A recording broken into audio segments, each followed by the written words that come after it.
So before I talk about financial integrity, I wanted to talk about integrity. So I went to the greatest source of definitions. No, it's not the encyclopedia. It is today Wikipedia. So let me just read out from there. Integrity is the practice of being honest and showing a consistent and uncompromising adherence to strong moral and ethical principles and values. In ethics, integrity is regarded as the honesty and truthfulness of accuracy of one's actions.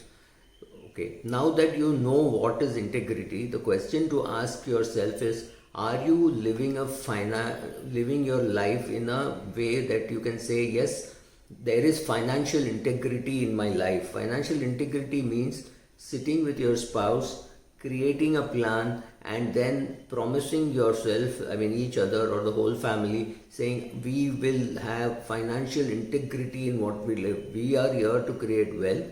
We want to create wealth for whatever reason. I'm not getting into that reason. And to do that, I need to have consistently good quality financial behavior, whatever it takes, right? I mean, whatever it takes has become a very famous phrase today. But yes, whatever it takes, I will do all this. Or if I can't do this, I will set myself a target that I wanted to do a 10,000 rupee SIP. Right now I can do only 7,000, but it means it is on my head that I have to do another 1,000. So maybe if I can't do it today in the month of July, maybe I'll do it in September. And then it will become 8, then it will become 9, then it will become 10. And I will not rest till I achieve that goal, right? So having that financial integrity means, so whatever is required to achieve that goal, if it means I have to use more public transport, so be it.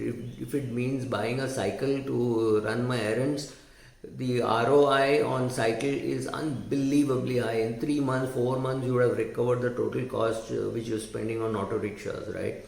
So check out all those things which are necessary to be making sure that you and your family can stand up in front of the mirror and say, here is my financial plan, here is my retirement plan, here is my wealth plan, and I can say I am living a life of full financial integrity, which means go back to the definition and say, I have these principles, I have these moral principles, I have these financial principles, and I will live by them. Small bits of action, every action of mine will take me towards that direction.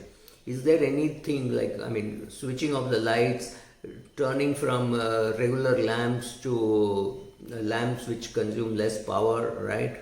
Any of those things which are required. I am not trying to sell you any particular type of bulbs, right?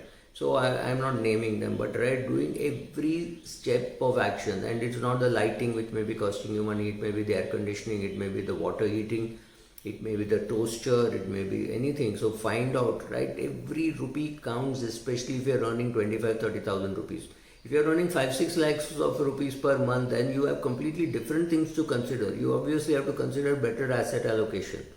You have to consider that money should not be sleeping in a savings bank account for long periods of time. People regularly leave 5-10 lakhs in savings bank account for long periods of time.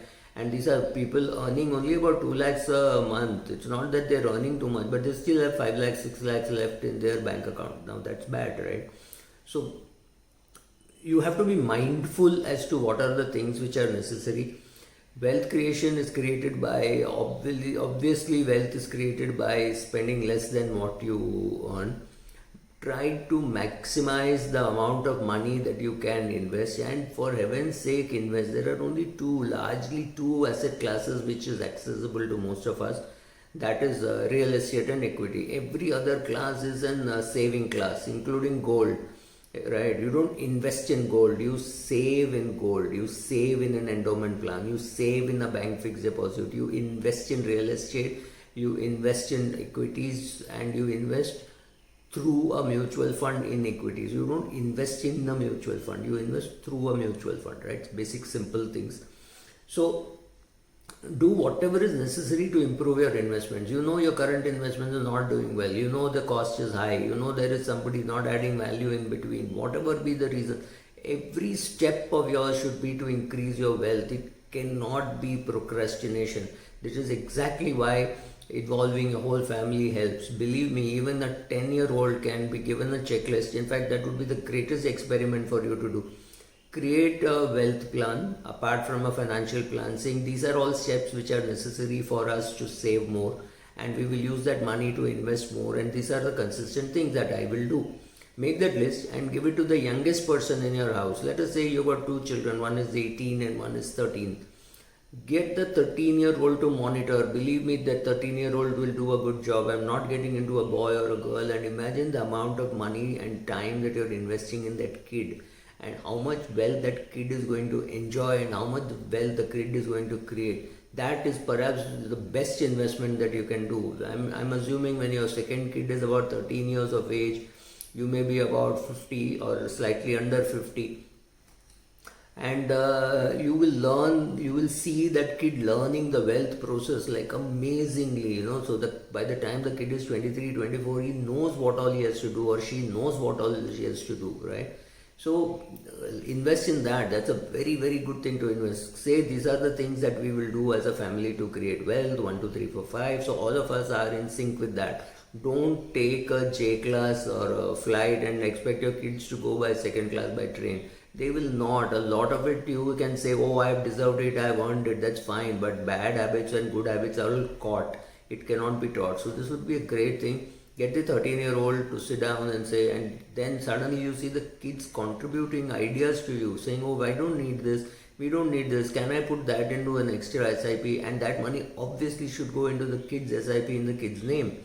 Again, a good habit to learn, right? So learn these good habits, make sure that your whole family is involved in it. If there is a lackluster performance in your portfolio, make sure that you are taking corrective action. If it is possible, try getting a financial mentor who will come and sit and do a review. Not your financial planner, a financial mentor. Could be some senior in the family who has created wealth, who at least doesn't come and tell you, oh, don't put money in equity, real estate is risky. Not a person with a negative mindset. Somebody senior to you, to whom you will listen. And if you will listen to your 13-year-old, that's great. Some kids are very good at all these things, and the kids can monitor. So kids can tell you, Dad, this is not right. This is this possible? Can we substitute this with that? Kids will start giving you ideas, and that is the greatest investment, right, for you, because you're teaching the wealth creation process. The wealth creation process is simple, but it has got to be done. So ask yourself, with every action, am I living with financial integrity? Am I looking after my wealth the way I should look after my wealth if it was an outsourced activity? If it was your job, would you do a better job? Then there is no reason why you should not do a better job with your own money.